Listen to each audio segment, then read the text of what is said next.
All right, so this next tutorial is how to stitch or overlay a HDR photo.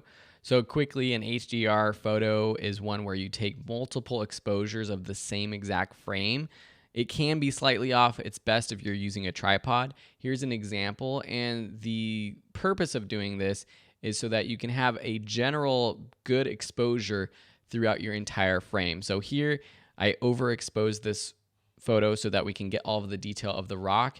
This one I slightly underexposed to get more detail of the highlights and the sky and of the trees in the background. Now, because this is a raw photo, it doesn't really make that much sense, or it doesn't really matter because we still have this detail. If it was a more contrasty situation where things were completely in the shadows and things were completely overblown, and then we had 2 or even 3 or more photos at each exposure, it can create a very even exposed photo.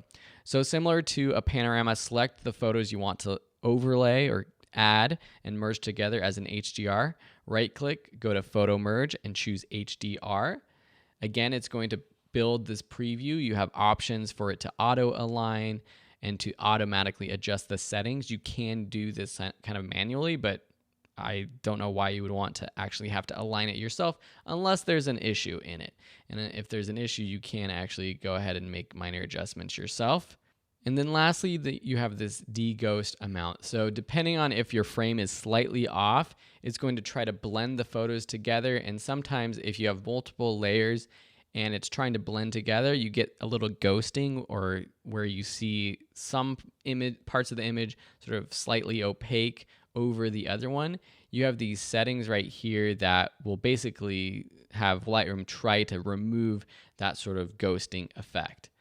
So if you want, you can play around with that.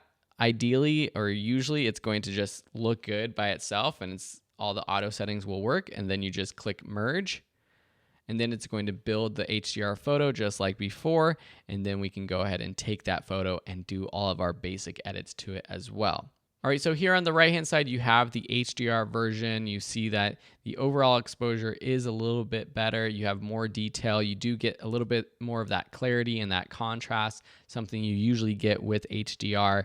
Now, this, again, isn't the best example, but that's how you do it. It's pretty easy in Lightroom. So if you have any questions, let me know. Otherwise, have fun with this cool trick.